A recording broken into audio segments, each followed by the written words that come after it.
여러분은 하루에 몇 가지 생각을 하시나요? 100개? 1000개? 노벨 경제학상을 수상한 심리학자 데니얼 카너먼에 따르면 사람은 3초마다 한 가지 생각을 합니다. 자는 시간 빼면 하루에 약 2만 개, 한 달이면 60만 개죠. 아니 2만 개고 60만 개고 이걸 갑자기 왜? 싶으시죠? 우리가 부자 될 수 있는지 없는지 결정하는 게 바로 생각이기 때문입니다. 여러분이 테니스 치는데 한 달에 60만 번 스윙 연습을 한다면 어떨까요? 순식간에 전문가가 될 겁니다. 생각도 마찬가지입니다. 특정 생각을 많이 하면 그 생각의 프로가 됩니다. 그러니 가난한 생각으로 가득 차 있는 사람은 프로 가난러가 되고 부유한 생각으로 가득 찬 사람은 슈퍼 리치가 됩니다. 그렇기에 부자가 되고 싶다면 생각을 바꿔야 합니다. 가난한 생각을 버리고 부를 끌어당기는 생각을 가져야 합니다. 어떻게 우리 생각을 바꿀 수 있을까요? 10억 빚더미를 넘어 연매출 6천억 회사를 만든 켈리 채 회장님이 저서 웰싱킹을 통해 그 비밀을 밝힙니다. 부를 창조하는 웰싱킹은 무엇이며 어떻게 웰싱킹을 가질 수 있는지 알려드리겠습니다. 그럼 최상위 부자가 말하는 진정한 부에 대한 모든 것 웰싱킹 시작합니다. 웰싱킹이란 부를 끌어당기는 생각입니다. 그 내용은 우리가 일반적으로 접하는 성공 비결과 크게 다르지 않습니다. 실패를 두려워 말라, 자기 분야에서 최고가 되어라, 스스로를 믿어라, 멘토를 따라하라 등등 말이죠. 그런데 우리가 이런 좋은 말들 몰라서 부자 못된 게 아니죠. 스스로를 믿어야 되는 거 아는데, 실패를 두려워하면 안 되는 거 아는데 열심히 해도 성과는 안 나니 점점 자신감이 떨어집니다. 이 길이 맞는지 끊임없이 의구심이 들고 스스로에 대한 확신도 떨어집니다. 문제는 웰싱킹을 아냐 모르냐가 아닙니다. 끊임없는 자기의심을 극복할 수 있느냐 없느냐입니다. 그렇다면 자기의심을 극복하기 위해선 어떻게 해야 할까요? 가장 좋은 방법은 시각화입니다. 만약 당신이 나에게 성공을 이루는 핵심 요소가 무엇이냐고 묻는다면 나는 주저하지 않고 시각화라고 대답할 것이다. 시각화는 웰싱킹의 정수다. 시각화란 내가 원하는 가장 이상적인 삶을 상상하며 잠재의식 속에 이미지를 심는 일로 나 역시 부를 이루기 위해 단 하루도 빠짐없이 시각화를 실천했다. 성공한 사람들이 입을 모아 말하는 성공 비결이 시각화입니다. 시각화란 성공한 모습을 구체적으로 상상해 이미지를 그리고 그 성공 이미지를 무의식에 새기는 과정입니다. 그런데 수많은 자기계발서와 동기부여 영상이 시각화 좋다고 말만 하고 어떻게 하는 건지는 제대로 말해주지 않습니다. 막연하게 성공한 모습 상상해봐 하는 수준이죠. 이에 켈리 채 회장님은 웰싱킹을 통해 부를 창조하는 구체적 시각화 방법 6가지를 소개합니다. 그냥 좋은 이야기네 하고 영상 보고만 있지 마시고 중간중간 멈추면서 시각화 과정을 따라하고 생각나는 내용을 꼭 메모하며 시청하시길 추천드립니다. 첫째, 청사진 시각화입니다. 당신은 지금 5년 후 직업적으로 사업적으로 가장 성공한 모습을 청사진 한 장으로 보고 있다. 당신은 지금 무엇을 하고 있는가? 당신 옆에는 누가 있고 그 사람 혹은 그 사람들과 무엇을 하고 있는가? 딱 한 장만 떠오를 수 있도록 집중해야 한다. 잠시 눈을 감고 5년 뒤에 인생이 가장 잘 풀린 상황을 상상해보세요. 천천히 아주 디테일하게 생각해보세요. 당신은 어디에 앉아있나요? 옆에는 어떤 사람이 있으며 무슨 일을 하고 있나요? 사회적으로 성공한 기분은 어떤가요? 외모, 스타일, 몸매는 어떻게 달라져 있나요? 이렇게 5년 뒤 모습에 대한 청사진을 그린 후 눈을 뜨고 그 내용을 글로 남겨보세요. 느껴진 감정들도 적어보세요. 저는 5년 뒤 고층 사무실에서 유능한 편집자, 디자이너, PD들 그리고 동료 크리에이터들과 함께 일하고 있습니다. 사무실에는 전용 스튜디오와 제 서재도 위치해 있죠. 꾸준한 운동을 통해 건강한 몸매, 깔끔한 외모와 스타일을 유지하고 있습니다. 저는 자신감에 차 있고 제 콘텐츠를 통해 도움을 받았다는 끝없는 피드백을 받으며 유능감, 보람을 느끼고 있습니다. 여러분의 5년 뒤는 어떤가요? 생각만 하지 말고 꼭 그 모습과 감정을 구체적으로 기록해보세요. 일에 지치거나 힘들 때 그 기록을 꺼내보세요. 5년 뒤 상상한 그 모습이 되려면 이까진 일에 낙담하고 있을 때가 아닙니다. 5년 뒤 나라면 그때 힘들긴 했지 하며 지금 겪는 고통을 추억 삼아 웃고 있을 겁니다. 청사진은 성공을 향해 등 떠미는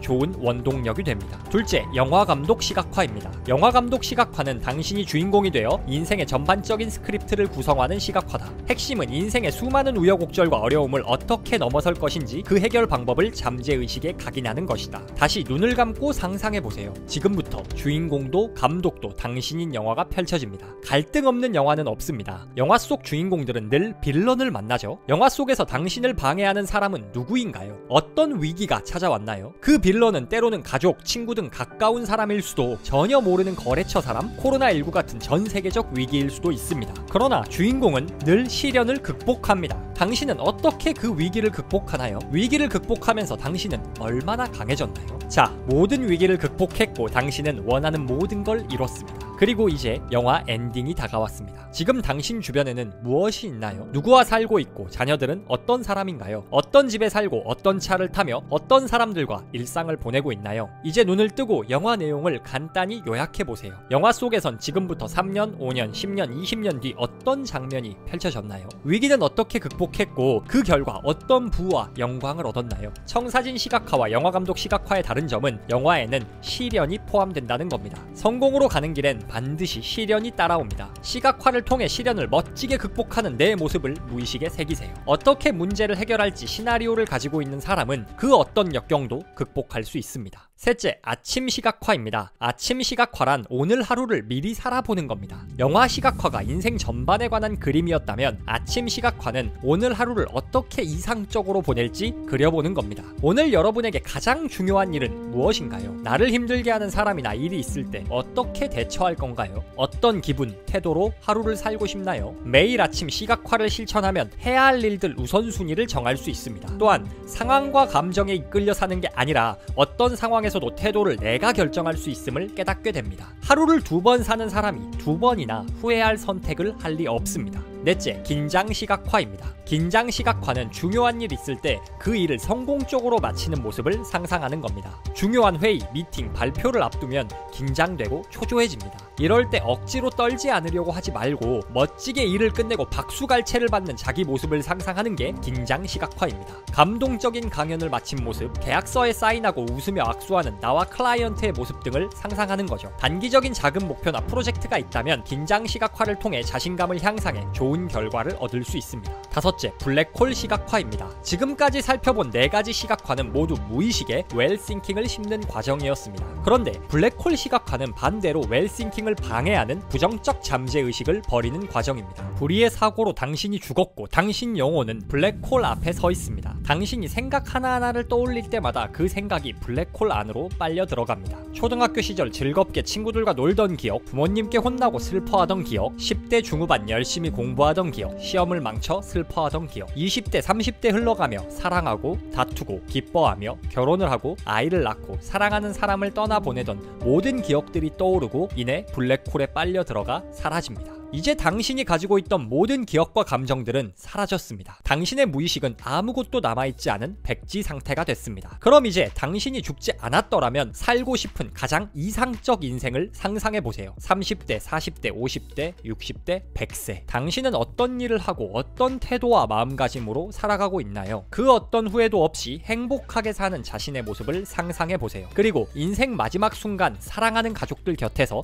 눈을 감는 장면까지 상상해봅니다. 블랙홀 시각화는 이처럼 기존에 있던 기억, 감정을 주기적으로 버리고 바람직한 잠재의식을 심는 과정입니다. 과거 기억, 부정적 생각 등 무의식에 새겨진 정보들을 버리는 건 어려운 일입니다. 그러나 꾸준히 블랙홀 시각화를 통해 잠재의식을 비워내면 웰싱킹이 그 자리를 채웁니다. 마지막, 저녁 시각화입니다. 블랙홀 시각화가 과거 인생의 모든 잡념을 비우는 것이라면 저녁 시각화는 오늘 나에게 있었던 생각과 감정을 모두 비우는 것이다.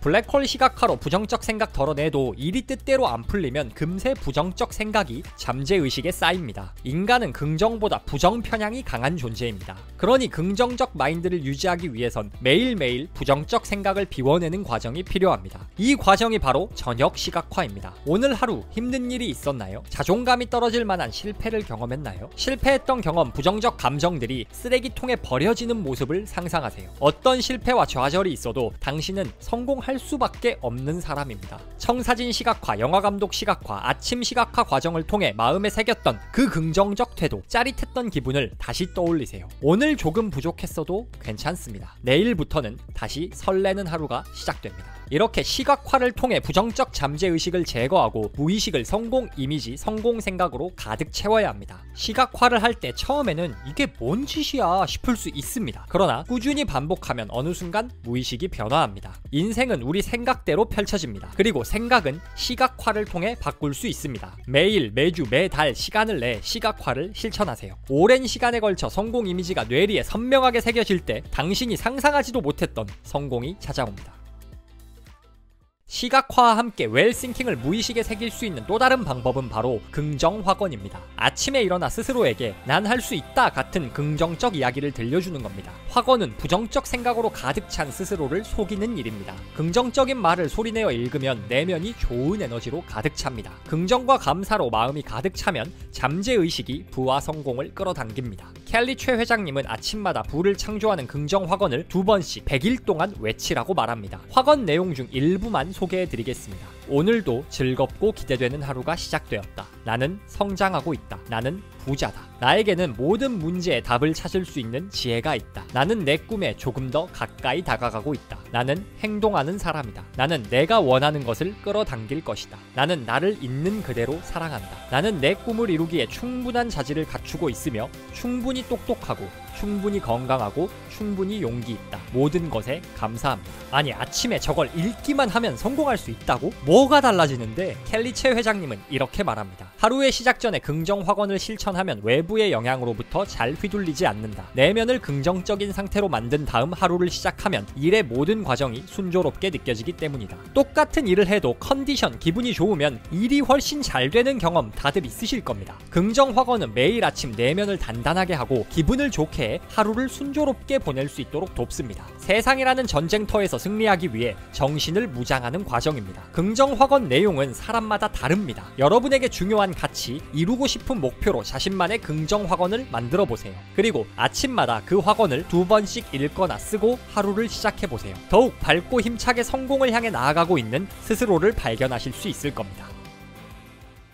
인간은 한 달에 60만 개의 생각을 합니다. 가난한 생각을 60만 번 하면 가난해지고 부유한 생각을 60만 번 하면 부유해질 수밖에 없습니다. 그러니 우리는 부를 끌어당기는 생각, 웰싱킹을 해야 합니다. 무의식을 웰싱킹으로 채우는 방법은 시각화와 확언입니다. 성공한 내 모습, 시련을 거뜬히 넘어서는 강인한 이미지, 그 과정에서 느끼는 감정들을 눈으로 보고 귀로 들으세요. 인생은 끊임없는 자기회의, 의심과의 싸움입니다. 이 싸움을 이겨내고 스스로를 진정으로 믿는 자만이 승자가 됩니다. 시각화, 확언을 통해 정신을 무장해 자기의심을 떨쳐내세요. 웰싱킹이 무의식 깊숙이 침투해 스스로를 온전히 믿을 수 있을 때까지 이 과정을 반복하세요. 성공이란 일종의 패턴입니다. 단 한 번 좋은 선택으로 결정되는 게 아니고 성공으로 가는 지루한 패턴을 꾸준히 반복할 때 성공이 찾아옵니다. 지루한 패턴을 인내하기 위해선 강철과 같은 마인드, 긍정으로 가득 찬 웰싱킹 마인드가 필요합니다. 웰싱킹을 통해 부와 성공을 쟁취하실 우리 구독자님들을 진심으로 응원합니다.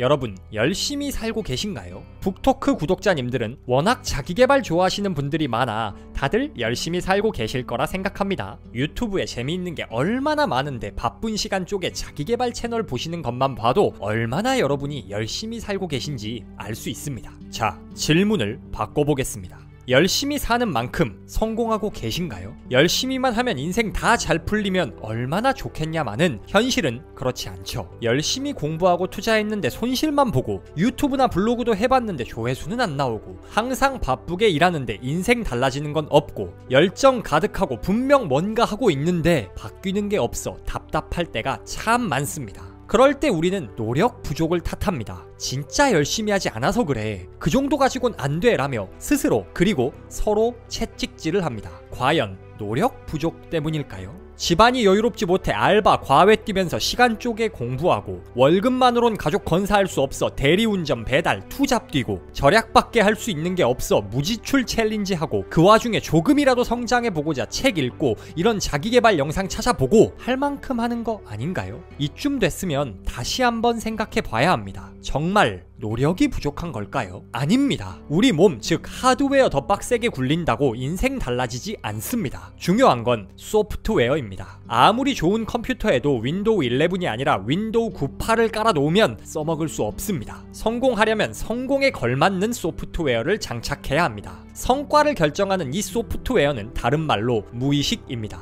무의식을 안 바꾸면 아무리 노력해도 인생 안 바뀝니다. 이 영상에서는 성공을 위해 우리가 바꿔야 할 무의식은 무엇이며 어떻게 해야 무의식을 바꿀 수 있는지 제대로 알려드리겠습니다. 정말 알찬 내용으로 준비했습니다. 기대되신다면 구독, 좋아요 부탁드립니다. 시작합니다. 당장 바꿔야 할 첫 번째 무의식, 자의식 과잉입니다. 역행자 저자 자청님은 이렇게 말합니다. 대부분의 사람들이 인생에서 완전한 자유를 얻지 못하는 이유는 무엇일까? 가장 근본적인 원인은 과잉자의식이라 생각한다. 아무리 성공한 사람이 옆에 있어도, 아무리 좋은 책을 눈앞에 두어도 방법을 떠먹여줘도 소용없다. 대다수는 자의식을 보호하기 위해 온갖 방어 기제로 일생일대 정보를 쳐낸다. 사람들은 각자 환경과 경험에 따라 자의식을 형성합니다. 사람은 나이 들수록 고집이 세지고 익숙한 환경을 벗어나려 하지 않습니다. 자의식이 고착화됐기 때문입니다. 고착화가 꼭 나쁜 건 아닙니다. 올바른 행동과 사고가 고착화되면 그건 좋은 습관이 되죠. 그러나 대부분 사람들은 성공을 막는 자의식이 고착화돼서 문제입니다. 성공을 막는 자의식이란 실패를 감추기 위해 펼치는 방어 기제를 뜻합니다. 누군가 성공했다는 소식을 접했을 때 쟤는 타고난 거야, 될 놈 되리지 뭐, 같은 생각 한 적 있으신가요? 그게 바로 과잉 자의식입니다. 나는 재능이 없어, 투자는 위험한 거야, 인생은 수저발이야 등등. 도전해보지도 않았으면서, 조금 깔짝거리다 포기했으면서 실패를 감추기 위해 운 핑계를 대는 겁니다. 무의식이 이런 방어 기제들로 꽉 차 있으면 나는 앞으로 나가고 싶어 악셀을 밟아도 뇌가 사이드 브레이크를 겁니다. 그러니 성공을 위해선 자의식을 바꿔야 합니다. 분명 열심히 살아왔는데도 달라진 게 없다면 이대로는 안 된다 라는 걸 깨달아야 합니다. 도전을 막는 생각, 신념들이 무엇인지 파악하고 이를 버리는 게 무의식을 바꾸기 위한 첫 번째 열쇠입니다. 두 번째 바꿔야 할 무의식은 목표 없음입니다. 10배의 법칙 저자 그랜트 카도는 이렇게 말합니다. 대다수 사람은 인생에서 가장 중요한 목표 설정보다 식료품점에서 뭘 살지 계획하는데 더 많은 시간을 보낸다. 목표에 계속 집중하지 않는다면 다른 사람의 목표를 이루는 일만 도와주다 삶을 마치게 된다. 특히 목표 지향적인 사람의 삶에서 부속품 같은 역할을 하며 인생을 보내게 된다. 아무리 열심히 살아도 목표가 없으면 목적지를 정해놓지 않고 운전을 하는 셈입니다. 목적지가 없으면 아무 곳에도 도착할 수 없죠. 일상을 점검해 봅시다. 평상시 오늘은 이거 한다 라는 명확한 목표를 정해놓고 일하셨나요? 그냥 뭐 이거 해야 하고 저것도 해야 하고 생각만 하다 갑자기 자리가 지저분해 보여서 자리 정리하고, 그러다 갑자기 동료나 상사가 급하다며 던져준 일 처리하다 밥 먹고, 또 좀 일하다가 집에 식재료 떨어진 거 생각나서 로켓 프레쉬로 주문하고, 이제 진짜 일해야겠다 싶으면 어느새 퇴근 시간 돼서 아이 픽업하러 가고, 집에 오니 집이 지저분해서 집 정리 좀 하다 보면 하루가 끝납니다. 방금 말한 일들이 쓸모없다는 뜻이 아닙니다. 그러나 해야 될 일이라고 일 생기는 대로 닥치는 대로 하다 보면 인생이 바뀔까요? 절대 안 바뀝니다.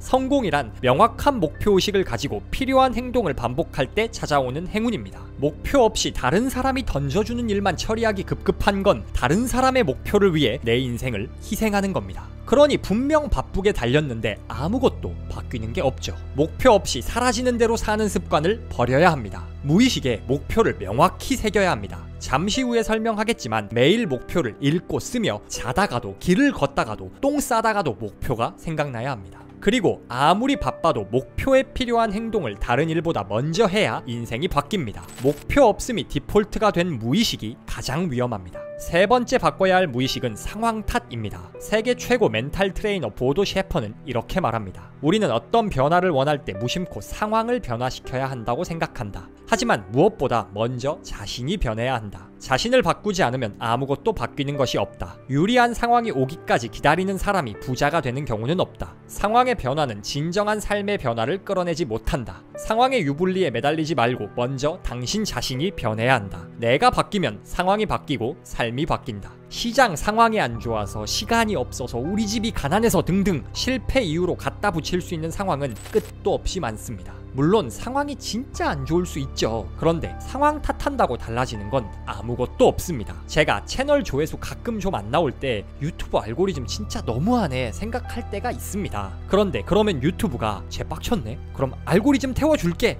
할까요? 그럼 진짜 좋겠네요. 그럴 때 제가 할 수 있는 건 어떤 책, 어떤 내용 소개해야 더 많은 분들이 좋아해 주실까 고민하고 계속 영상을 만드는 것 뿐입니다. 상황을 바꿀 수 있는 건 오직 나 자신뿐입니다. 경제가 안 좋아서 투자에 실패했다고요? 워런 버핏이 투자만 70년을 했는데 경제 안 좋았던 적이 한두 번일까요? 삼성전자가 지금까지 성장하는데 위기가 없었을까요? 중요한 건 상황이 아니라 상황을 극복할 능력을 갖추는 겁니다. 일이 잘 풀리지 않을 때 상황 탓하는 자신을 발견하신다면 기억하세요. 바로 그 생각을 버려야 합니다. 모든 책임은 나에게 있다 생각해야 상황을 극복할 노력을 시작할 수 있습니다.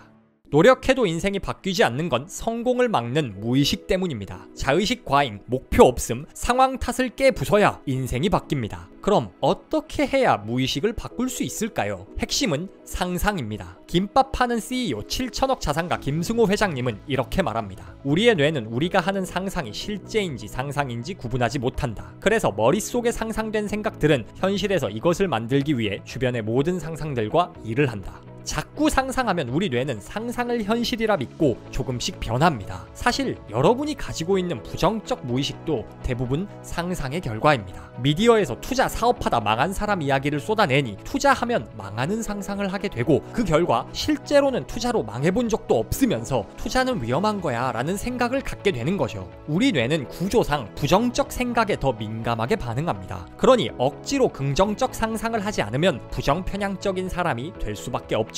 이 한계를 극복하기 위해 김승호 회장님은 목표가 생길 때마다 하루에 100번씩 100일 동안 그 목표를 중얼거렸다고 합니다. 난 세계 최대 도시락 회사 사장이 된다. 난 세계 최대 도시락 회사 사장이 된다. 이렇게 매일 100번 목표를 읽거나 썼다고 합니다. 이렇게 100번쯤 반복하면 뭘 하든 목표만 생각나고 목표 중심적인 삶을 살게 됩니다. 저는 솔직히 100번은 못할 것 같아서 매일 아침 2번씩 제 인생 목표들을 노트에 쓰고 하루를 시작합니다. 영상 실적이 잘 안 나오거나 스스로에 대한 불신이 생길 때도 억지로 목표를 쓰며 조금씩 무의식을 긍정적으로 바꾸려 노력합니다. 처음에는 이게 뭐하는 짓인가 싶다가도 점점 내가 저 목표를 이룰 사람인데 이 정도 문제에 좌절하면 쓰나 하는 생각으로 억지로라도 더 노력하게 되더라고요. 목표 100번 읽고 쓰기 외에 상상을 활용하는 또 다른 방법은 확언과 시각화입니다. 웰싱킹 저자 켈리 최 회장님이 강력 추천하는 확언과 시각화는 내게 힘과 확신을 주는 문구들을 큰 소리로 외치거나 이상적인 삶을 사는 내 모습을 상상해보는 의식입니다. 확언과 시각화 방법에 대해선 전에 웰싱킹 편에 자세히 소개했으니 참고해주세요. 당장 실천할 수 있는 또 다른 무의식 개조법은 바로 독서입니다.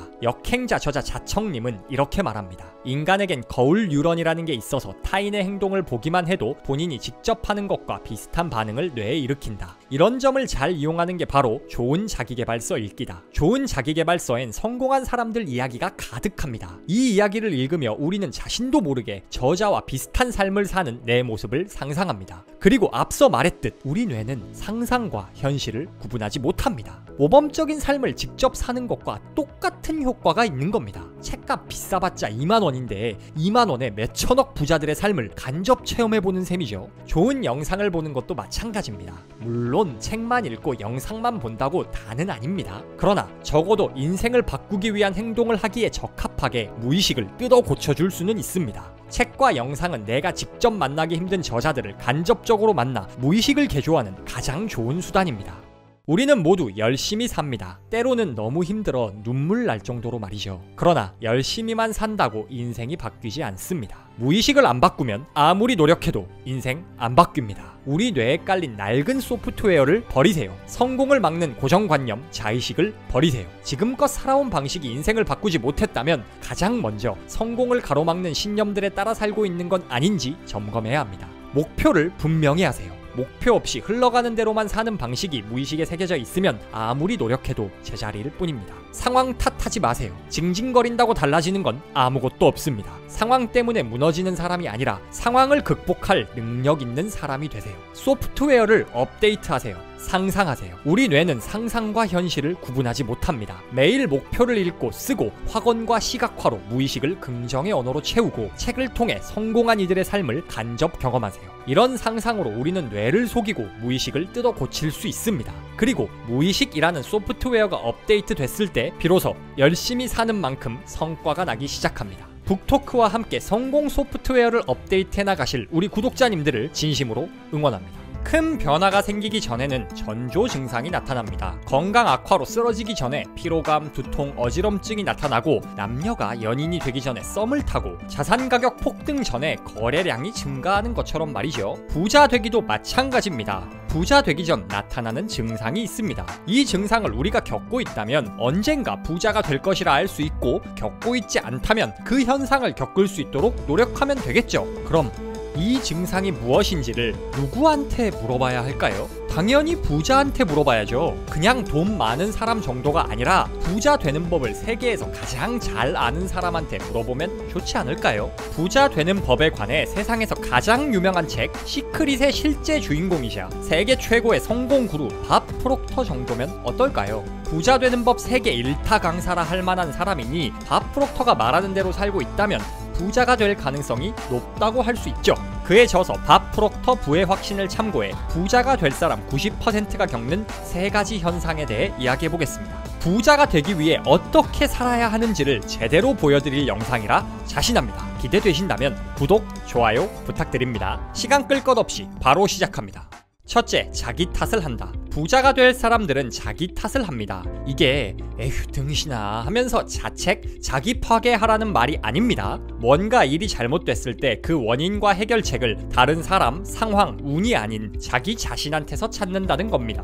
이 세상에서 우리가 바꿀 수 있는 부분은 단 한 가지, 바로 자기 자신이다. 이 사실을 이해하고 시작해야 한다. 그 외에는 아무것도 바꿀 수 없다. 우리가 바꿀 수 있는 건 이 세상에 단 하나, 자기 자신뿐입니다. 생각해보세요. 다른 사람 바꾸려고 해봤자 바뀌던가요? 같이 사는 가족과도 사소한 거 하나 맞추고 바꾸기가 어려운데 생판 남이나 눈에 보이지도 않는 운, 거시적 사회 변화를 우리가 어떻게 바꿀 수 있을까요? 이 빌어먹을 자본주의는 썩었어. 내가 투자에 실패한 건 금리 인상 때문이야 라고 투덜대 봤자 도대체 누가 내 말을 들어주고 뭐가 바뀔까요? 물론 모든 상황이 우리 탓은 아닙니다. 직장에 미친 사람이 하나 있어서 여러분을 힘들게 합니다. 저놈이 미친 건데 그게 왜 내 탓이냐 싶을 수 있죠. 맞습니다. 여러분 때문 아니에요. 그러나 아무리 상황이 안 좋고 다른 사람들이 이상해도 그에 대처하는 태도는 우리가 선택할 수 있습니다. 아 진짜 저 사람 때문에 못 살겠네 하며 괜히 나까지 스트레스 받고 하루를 망쳐버릴 수도 있고, 반대로 어쩌다 사람이 저렇게 됐을까? 불쌍히 여기거나, 전에 드로우 앤드류님 채널에서 배운 내용인데 인생의 빌런이 등장한 건 내가 주인공이기 때문이야 라고 생각하며 내 자존감을 지킬 수도 있죠. 그 어떤 상황 속에서도 우리에겐 태도를 선택할 자유가 있습니다. 우리가 겪는 일상적 순간들은 말할 것도 없고 목숨이 오락가락하는 극한 상황에서조차 말이죠. 빅터 프랭클의 죽음의 수용소에서 저자 프랭클 박사는 이렇게 말합니다. 인간에게 모든 것을 빼앗아 갈 수 있어도 단 한 가지, 마지막 남은 인간의 자유, 주어진 환경에서 자신의 태도를 결정하고 자기 자신의 길을 선택할 수 있는 자유만은 빼앗아 갈 수 없다. 근본적으로는 어떤 사람이라도, 심지어는 그렇게 척박한 환경에 있는 사람도 자기 자신이 정신적으로나 영적으로 어떤 사람이 될 것인가를 선택할 수 있다. 프랭클 박사 말처럼 그 어떤 상황에서도 우리는 태도를 선택할 수 있습니다. 상황 탓, 타인 탓하며 힘든 일 있을 때마다 책임을 회피하며 도망만 다녀서는 절대 부자가 될 수 없습니다. 부자들은 상황에 끌려다니지 않습니다. 상황을 주도하고 극복해냅니다. 그 유일한 비결은 책임지기입니다. 인생의 문제를 만날 때마다 이건 내가 해결해야 할 문제다 라는 주인의식을 가져야 합니다. 그래야 상황적 어려움을 극복하고 부자가 될 수 있습니다. 그러니 여러분이 지금 인생의 책임감을 느끼고 스스로 문제를 해결하려 하고 있다면 잘하고 있는 겁니다. 당당히 삶의 풍파에 맞서고 있나요? 변명하지 않고 자기 탓을 하며 책임감을 감당하려 하고 있나요? 부자가 될 가장 큰 징조입니다. 둘째, 남들의 비웃음을 산다. 부자들은 말도 안 되는 목표를 세우고 그걸 이뤄낸 사람들입니다. 남들이 그게 되겠냐? 애가 현실 감각이 없다 하며 비웃을 정도로 무리한 목표를 세우고 결국 해내는 사람들입니다. 논리적으로 이게 될지 안 될지 따져보며 계산기 두드린 사람들이 아니라 말이 되든 안 되든 일단 도전한 사람들입니다. 한 영어 강사가 매일 출근하기 전 부모님께 오늘도 대한민국 최고 영어 강사 출근합니다 라고 인사하고 출근합니다. 강사의 어머니는 저놈의 최고는 맨날 질리지도 않냐 하며 타박하시죠. 세상에 날고기는 강사가 얼마나 많은데 작은 동네 학원 강사가 저러니 그럴만하죠. 이 강사는 현재 디쉐어 의장이자 3천억 자산가 존샘 현승원 대표입니다. 일도 없고 배고픈 한 청년 배우가 자신에게 $10,000,000짜리 수표를 쓴 다음 지갑에 넣고 난 3년 안에 $10,000,000를 번다고 다짐합니다. 대표작 하나 없고 당장 밥 먹을 돈도 없으면서 말이죠. 꿈 깨라 해주고 싶지 않나요? 이 배우는 3년 뒤 배트맨 포에버 출연료로 $10,000,000를 받습니다. 소년의 이름은 짐 캐리입니다.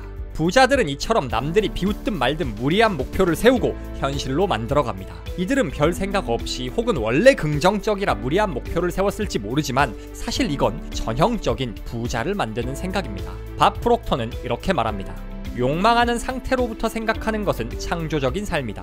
결과로부터 생각하는 이런 능력을 무시하는 것은 어떤 가능성도 보지 못하고 굴레에 갇힌 것과 같다. 거꾸로 생각해야 합니다. 현실에서 출발해 현실적이고 가능해 보이는 일만 하는 게 아니라 꿈을 이룬 모습을 상상하고 거꾸로 어떻게 해야 저 꿈을 이룰 수 있을까를 생각하고 실천하는 방식이죠.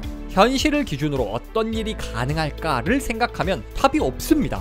당연한 거 아닌가요? 지금 통장에 100만 원밖에 없는데 100억 부자가 되려고 생각하면 당연히 답이 없죠. 그런데 답 없다고 현실적으로만 살면 평생 100억은커녕 10억도 못 모을 겁니다. 그런데 반대로 난 100억 부자다. 100억을 모으기 위해 어떤 과정을 거쳤을까를 생각해보면요.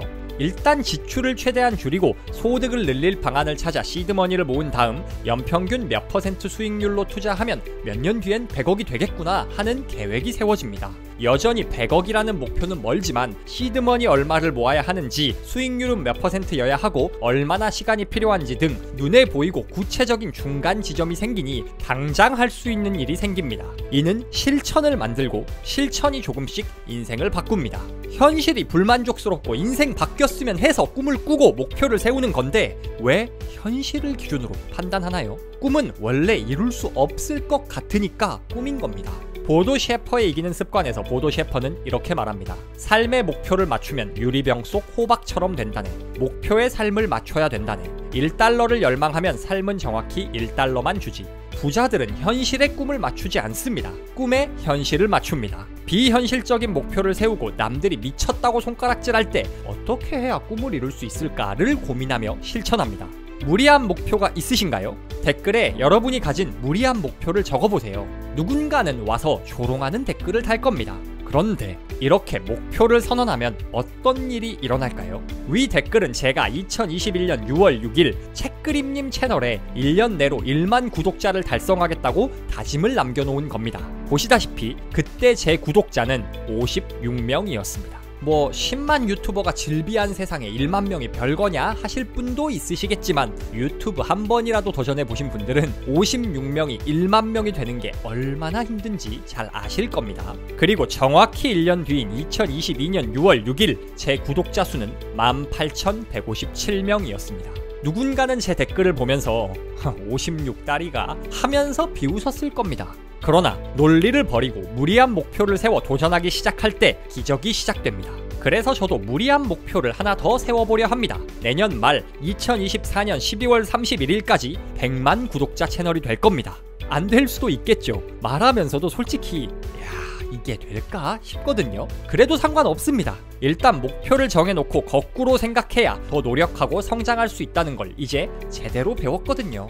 함께 하시죠. 여러분의 무리한 목표를 댓글에 남겨주세요. 그리고 목표가 희미해질 때마다 찾아와 다시 댓글을 읽어보세요. 다른 분들에게 응원과 격려 댓글도 남겨주시고요. 누군가 찾아와서 이 미친놈들 하고 비웃고 갈 겁니다. 뭐 어떻습니까? 내가 꿈을 이루는 동안 계속 키보드 워리어나 해라 하면 되죠. 장담하는데 이 영상 댓글창은 1년 뒤, 2년 뒤, 10년 뒤에 성지가 되어 있을 겁니다. 무리한 목표를 선언한다는 건 부자가 될 확실한 전조 증상이거든요. 셋째, 소득에 만족하지 못한다. 부자가 되기 전 겪는 마지막 현상은 불만족입니다. 부자들은 모두 자신이 벌던 돈에 불만족하고 더 많은 것을 추구한 사람들입니다. 주어진 곳에 감사해야지 라고 생각하실지 모르겠습니다. 감사하는 마음 중요하죠. 그런데 감사랑 만족은 다른 겁니다. 내 능력을 인정해서 채용해주고 안정적인 급여를 제공해주는 직장 감사하죠. 큰 돈을 벌지 못하더라도 나를 찾아주는 고객들을 위해 봉사할 수 있는 것 감사하죠. 그런데 감사하다 해서 그게 그냥 주는 대로 닥치고 받으란 소리가 아닙니다. 감사하면서도 얼마든지 더 많은 것을 추구할 수 있습니다. 더 많은 것을 추구하면서도 얼마든지 행복할 수 있습니다. 가진 것에 감사해야 한다는 말을 어차피 현실 안 바뀌니 닥치고 만족하라는 뜻으로 오해하면 안 됩니다. 부자들은 이 불만족에 도전한 사람들입니다.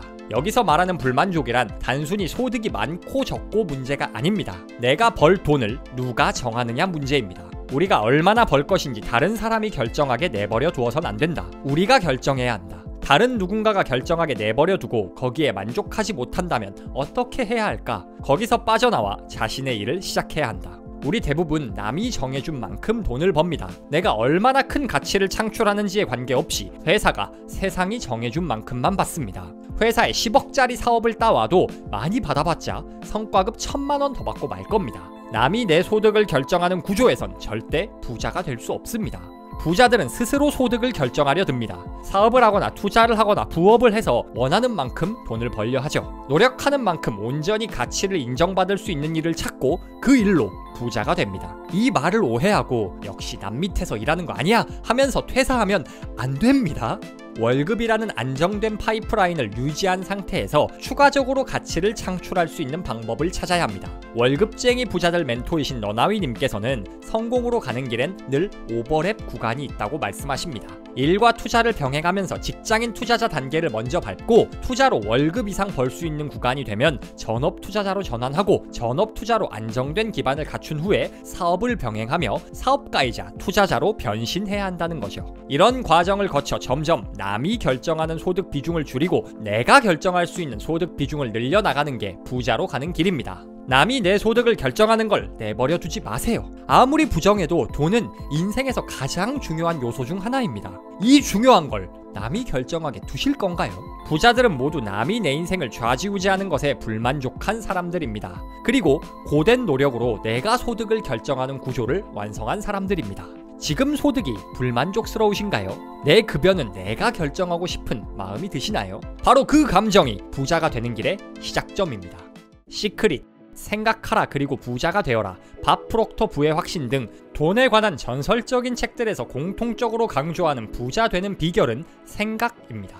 생각이 행동을 만들고 행동이 인생을 바꿉니다. 그러니 부자들이 부자 되기 전 보였던 생각과 행동을 내가 하고 있다면 나도 부자가 될 징조라고 할 수 있습니다.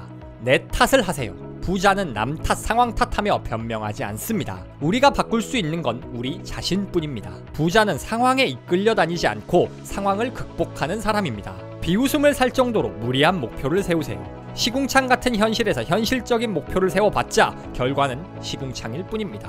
목표를 먼저 세우고 거꾸로 어떻게 목표를 이룰지를 고민하고 실천하세요. 남이 내 수입을 결정하게 놔두지 마세요. 내가 창출하는 가치만큼 내가 직접 내 소득을 결정할 수 있어야 부자가 될 수 있습니다.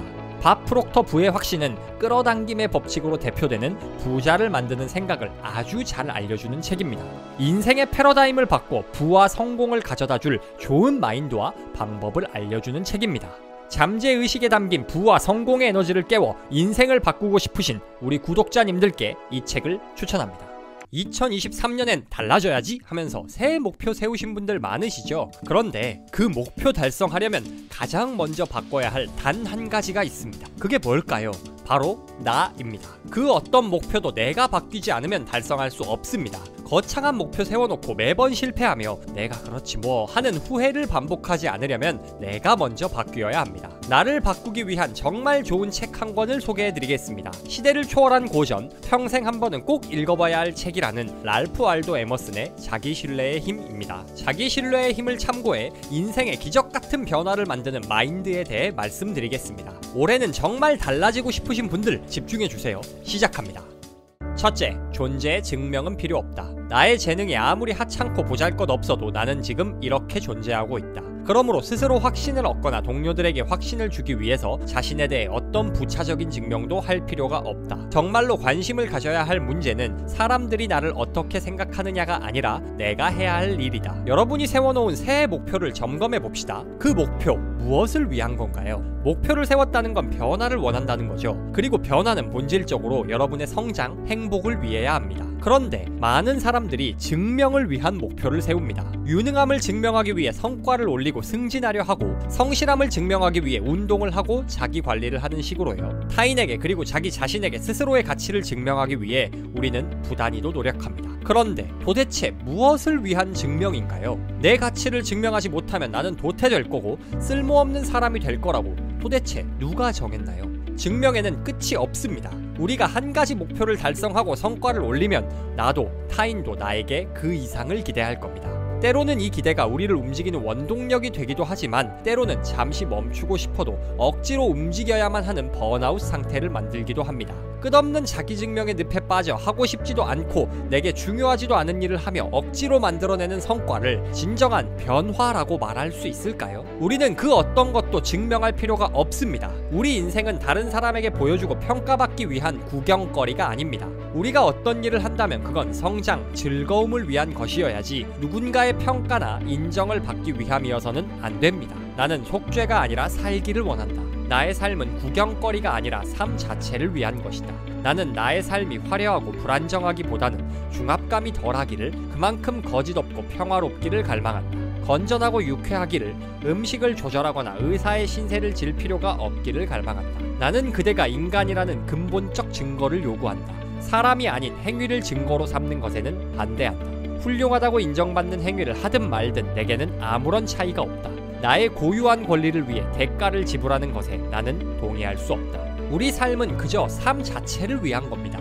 진정한 변화는 바로 이 인식에서 시작합니다. 어떤 행동을 하고 남들에게 인정을 받아야 가치 있는 인생이 아니고 내가 내 인생에 만족하고 즐기면 되는 겁니다. 야, 너 맨날 열심히 살라고 하면서 이제 와서 즐기래? 만족하고 즐기라고 해서 그게 열심히 살지 말라는 말이 아닙니다. 오히려 자신이 진짜 원하는 일에 최선을 다할 때 진짜 만족이 찾아옵니다. 요점은 미라클 모닝이니 책 몇 권을 읽었니 운동을 얼마나 하니 이런 행위가 증명이 아닌 성장과 만족을 위한 것이어야 한다는 겁니다. 똑같은 일을 해도 성장과 만족에 초점을 맞추세요. 똑같이 영어 공부라는 목표를 세웠어도 외교관이라는 꿈을 위해 공부하는 사람과 토익 점수만 어떻게든 맞추려는 사람은 노력의 강도와 만족도가 다를 수밖에 없습니다. 똑같이 직장생활 해도 시키는 일만 하며 상사 눈치만 보는 사람과 일을 통해 배우고 성장하겠다는 사람은 태도도 결과도 다를 수밖에 없습니다. 인생의 진짜 변화를 만들고 더 강한 나를 만들기 위해서는 증명을 추구해서는 안 됩니다. 사람들이 나를 어떻게 생각하는지 관계없이 내가 할 일에 집중해야 합니다. 내가 할 일이란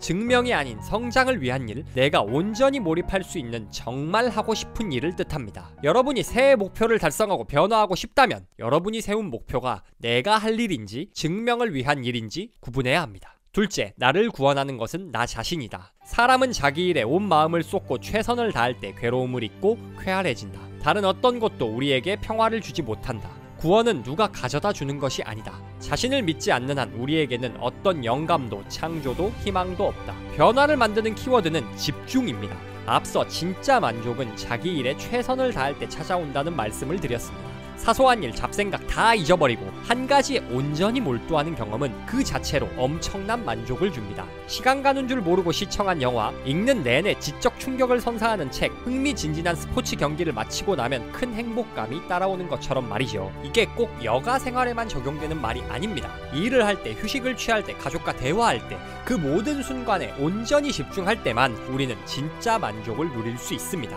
일할 때 집중 못하고 5분 간격으로 스마트폰 들여다보고 어제 일 걱정하느라 눈앞에 있는 소중한 가족이 뭐라 하는지도 모르는 삶에 만족은 있을 수 없습니다. 그러니 진짜 인생에서 바람직한 변화를 만들고 싶다면 집중하는 습관을 가져야 합니다. 집중에는 여러 종류가 있겠죠. 첫 번째로는 현재에 집중해야 합니다.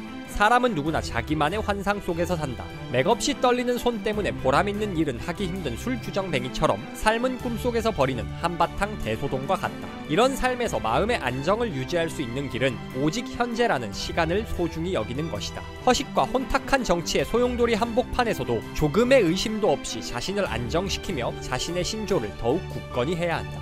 우리가 사는 시간은 지금뿐입니다. 그런데 많은 사람들이 어제와 내일을 삽니다. 어제 있던 안 좋은 일에 대해 염려하고 내일 있을 일에 대해 걱정하며 현재를 낭비하죠. 평화롭고 만족스러운 삶의 비결은 현재에만 집중하는 겁니다. 우리가 하는 생각 중 80% 이상이 부정적 생각입니다. 그리고 그 생각 대부분이 이미 일어난 일에 대한 후회, 앞으로 일어날 일에 대한 걱정이죠. 이런 생각들에 사로잡혀 있으면 지금 나와 함께하고 있는 가족, 눈앞에 펼쳐지는 아름다운 자연 광경, 보람 가득한 일 등 현재가 주는 선물을 모두 놓치게 됩니다. 그러니 어떤 일을 하든 현재에 집중하는 태도를 가지세요. 인생을 한순간에 드라마틱하게 변화시키는 법입니다. 두 번째로는 한 가지에 집중해야 합니다. 자연은 한눈 파는 것을 싫어한다. 그러므로 어머니가 아이들에게 얘들아 조용히 밥이나 먹을 땐 잡담하는 거 아니야 라고 말하는 것은 자연의 참뜻을 전하는 것이다. 인생도 마찬가지이다. 한눈 팔지 않고 우리 눈앞에 다가온 시간을 채우는 것이 행복이다. 한눈 팔지 않는 게 행복입니다. 일하거나 책 읽을 때 집중 안 돼서 중간에 인스타 봤다가 유튜브 봤다가 하며 왔다 갔다 하면 행복하던가요? 뭘 했는지도 모르겠고 한 것도 없는데 피곤하고 현타가 올 겁니다. 뭐 자연의 참뜻이니 하는 철학적 이야기 하지 않더라도 잦은 주의 전환이 뇌를 피로하게 만든다는 건 뇌과학적으로 증명된 사실입니다. 일할 때 한 가지 일에 집중해야 할 뿐 아니라 목표도 한 가지 목표에만 집중해야 합니다. 재테크도 잘하고 싶고 운동도 많이 하고 싶고 영어 공부도 하고 싶어서 몽땅 목표로 하면 죽도 밥도 안 됩니다. 한 번에 한 가지 목표에 온전히 에너지를 쏟고 달성 후 다음 단계로 넘어가야 합니다. 목표가 많으면 배가 산으로 갑니다. 온전히 한 가지 목표에 집중해야 진짜 만족을 누릴 수 있고 목표도 달성할 수 있습니다. 지금 여기 한 가지 일에 온전히 집중하는 게 참된 만족의 비결입니다. 집중이야말로 불만족과 피로로 가득한 삶에 평화를 주고 스스로를 구원하는 길입니다. 현재에 집중하고 한 가지에 집중하세요. 과거와 미래에 대한 후회, 걱정으로 가득 찰 때, 한 가지에 진득하게 집중하지 못할 때 기억하세요. 집중이야말로 나를 행복하게 변화시킬 열쇠입니다. 셋째, 자신의 삶을 주 교재로, 책은 주석으로. 배우는 자는 역사를 능동적으로 해석해야지 수동적으로 읽으면 안 된다. 자신의 삶을 주요 교재로 삼고 책은 주석처럼 이용해야 한다. 그러면 역사의 여신이 자신을 존중하지 않는 사람에게는 결코 내리지 않는 신탁을 그에게 내려줄 것이다. 먼 옛날 널리 이름을 떨친 사람들의 업적이 오늘날 자신이 하는 일보다 더 의미 있다고 생각하는 사람은 결코 역사를 바르게 읽지 못한다. 배우는 자는 자신의 몸속에 온 역사가 살아있음을 알아야 한다. 그리고 당당히 집에 앉아 자신이 세계의 어떤 나라, 어떤 정부보다도 위대함을 깨달아야 한다. 목표를 달성하고 변화하기 위해 사람들이, 특히 우리 북토크 구독자님들이 잘 사용하시는 도구가 있습니다. 바로 책입니다. 책에는 인생 선배들이 평생을 바쳐 얻은 지식, 지혜가 가득합니다. 선현들이 발견한 지식 토대 위에 새로운 탑을 쌓기 위해 혹은 내가 직면한 문제 해결을 위한 지혜를 얻기 위해 우리는 책을 읽어야 합니다. 그런데 책은 어디까지나 역사일 뿐입니다. 그 중에는 시대에 맞지 않는 낡은 내용, 우리와 똑같은 부족한 인간일 뿐인 사람이 남긴 개인적 의견에 불과한 내용도 넘쳐납니다. 책을 참고서 삼아 배우는 태도는 좋지만 책이 무조건 정답은 아닙니다. 책에 적힌 내용을 종교 경전 마냥 무조건적으로 믿고 신성시하거나 내 의견은 하찮은 것으로 여기고 무조건 책의 생각을 맞추려 해서는 안 됩니다. 인생의 변화를 만들기 위해선 책에서 배우되 책에 나온 내용을 어떻게 적용할지, 책 내용에 대한 내 의견은 무엇인지 확실한 주관을 가지고 홀로 설 수 있어야 합니다. 책뿐 아니라 그 어떤 콘텐츠도 마찬가지입니다. 유명한 사람이 하는 말이라고 다 맞는 말이 아닙니다. 제 영상도 마찬가지입니다. 제 딴에는 최대한 좋은 책, 좋은 내용을 나누려고 노력하지만 이게 무조건 정답은 아닙니다. 그 어떤 지식, 지혜를 듣더라도 굳이 그대로 받아들여선 안 됩니다. 비판적으로 사고하고 삶에 적용할 수 있어야 합니다. 연약한 청소년들이 도서관에서 성장하고 있다. 그들은 키케로, 로크, 베이컨의 사상을 받아들이는 것이 자신의 의무라고 믿는다. 하지만 키케로나 로크, 베이컨도 책을 썼을 때 도서관에 있던 청년에 불과했다는 사실은 모른다.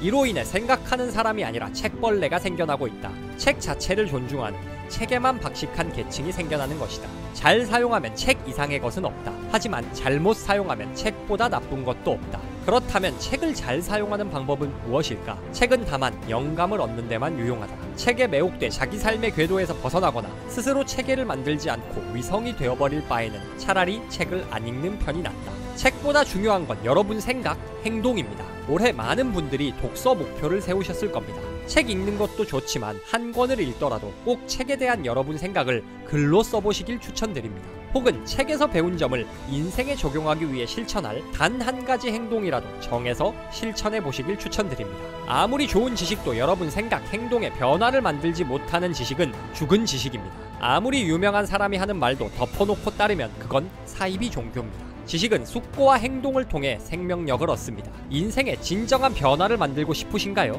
변화를 위해 독서나 공부 계획을 가지고 계신가요? 그 어떤 것을 읽고 배우더라도 참고서일 뿐임을 기억하세요. 우리가 정말 많은 걸 배울 수 있는 주 교재는 바로 우리 인생입니다. 인생의 변화를 만들고 싶다면 가장 먼저 나를 바꿔야 합니다. 그리고 나를 바꾸기 위해선 아주 근본적인 몇 가지 생각만 바꾸면 됩니다. 여러분 존재에 증명은 필요 없습니다. 증명을 위한 노력은 지속할 수도 없을 뿐더러 헛될 뿐입니다. 증명이 아닌 성장과 만족을 위한 목표를 세우세요. 인생의 정말 중요한 일에 전적으로 집중하세요. 현재에 집중하고 한 가지 일에 집중할 때 인생을 행복하게 변화시킬 수 있습니다.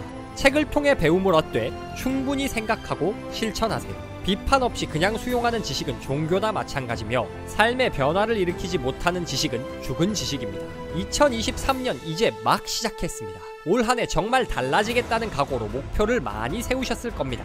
목표를 세우고 본격적으로 실천하기 전 여러분이 세워놓은 목표와 방향성을 점검하는데 이 영상이 도움이 됐으면 합니다. 북토크와 함께 올해도 성공을 향해 나아가실 구독자님들을 진심으로 응원합니다.